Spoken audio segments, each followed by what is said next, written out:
নমস্কাৰ news next ওৱানলৈ আপোনাক স্বাগতম জনাইছোঁ। আজি আমি ক'বলৈ লৈছোঁ এটি অসমীয়া জনপ্ৰিয় গীতৰ বিষয়ে। এই গীতটো অসমতে নহয় দেশৰ ভিন্ন প্ৰান্তত জনপ্ৰিয় হৈ পৰিছে পেডেল মাৰি মাৰি। এদিন বলিউডে আমাক নকল কৰিব। চাকিৰাক বকুল তলৰ বিহুলৈ আমন্ত্ৰণ জনোৱা এগৰাকী যুৱ চলচ্চিত্ৰ পৰিচালকৰ সপোন এয়া। এই সপোন কেতিয়া বাস্তৱ ৰূপ পায় সেয়া সময়েহে ক'ব। বলিউডে নকল কৰক নকৰক, নাগপুৰী আৰু উৰিয়াসকলে কিন্তু নকল কৰিবলৈ আৰম্ভ কৰিলেই। ৱাশ্বিং পাউডাৰ নিৰ্মা ৰজনীগন্ধাৰ দৰে শব্দৰ অন্তৰ্ভুক্তিয়ে অসমীয়া সংগীতলৈ দুদিন মাতি অনা বুলি চৰ্চা অব্যাহত থকাৰ সময়তে ইউটিউবত পোৱা গৈছে এক ভাল খবৰ।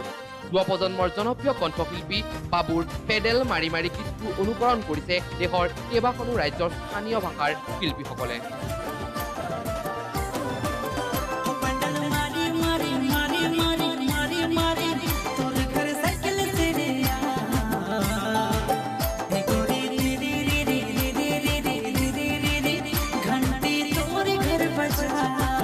সেই একে সুৰ একে কথা।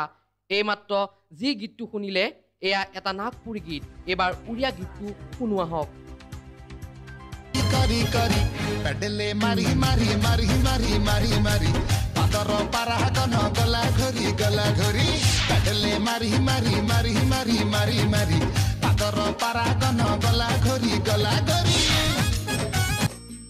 শুনিলেনে?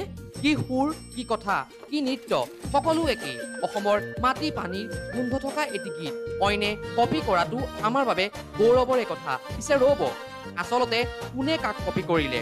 প্ৰকৃত সত্য জানিবলৈ আমি নিউজ নেক্সট ওৱানৰ তৰফৰ পৰা যোগাযোগ কৰিছিলোঁ নাগপুৰী গীতটোৰ পৰিচালক সাজিদ বানোৱাৰীৰ সৈতে।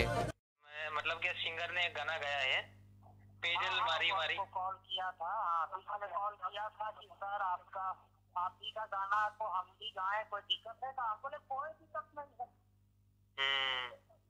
हाँ, बहुत बंगला भी बनाया है, उड़िया भी बनाया है। हाँ, तो क्या है ना, मैं बात है कि ऐसा कोई बात नहीं है, अरे बनाने का सबका अपना अपना अधिकार है। वो अपना भाषण बनाया, हम अपना भाषण बनाए। पहले आप लोग ने बनाया, आप लोग को देख के उसने गाया है ना?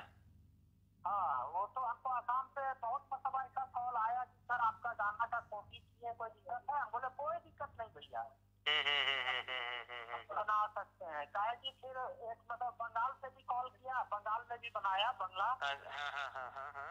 हाँ, फिर उड़िया भी बनाया है, संथाली भी बनाया इसी गाने को। तो बहुत सारा लोग इस गाने को, जो गाना हिट होता है ना, तो बहुत सारे लोग कॉपी करते हैं। तो हमको बहुत ऐसा लोग फोन किया तो बोले कि कोई दिक्कत नहीं, हमको कोई आपत्ति नहीं है, बना सकते हैं। ठीक है ठीक है ठीक है जी। শুনিলেনে? বানোৱাৰীৰ স্পষ্ট দাবী, নাগপুৰীৰ পেডেল মাৰি মাৰিহে দেশৰ অন্যান্য ভাষাৰ শিল্পীসকলে কপি কৰিছে। বানোৱাৰীৰ এই দাবীৰ সত্যতা জানিবলৈ আমি বাবুৰ সৈতেও যোগাযোগ কৰিছিলোঁ। আহকচোন বাবুৱে কি কয় শুনো।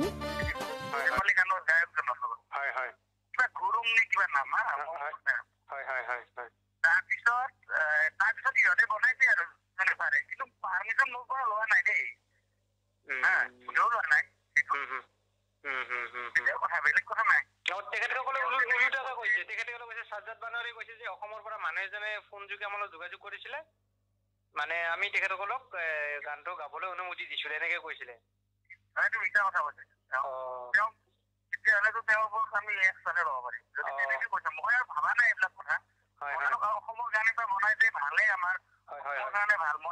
কাৰণে গৌৰৱ হয়।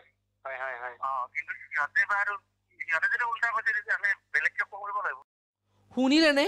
বাবুৰ মতে অসমীয়া পেডেল মাৰি মাৰিহে বিভিন্ন ভাষাৰ শিল্পীসকলে কপি কৰিছে। ইউটিউবতো দেখা গৈছে যে বাবুৰ গীততকৈ বহু পিছত নাগপুৰী গীতটো আপলোড কৰা হৈছে। কোনে কাক নকল কৰিছে সেই লৈ ইউটিউবতো সৃষ্টি হৈছে বিতৰ্কৰ। অসমৰ সংগীত প্ৰেমীসকলৰ মাজতো প্ৰশ্ন উঠিছে, পেডেল মাৰি মাৰি সঁচাকৈয়ে বাবুৰ মৌলিক সৃষ্টি নে? Digital desk, news next one.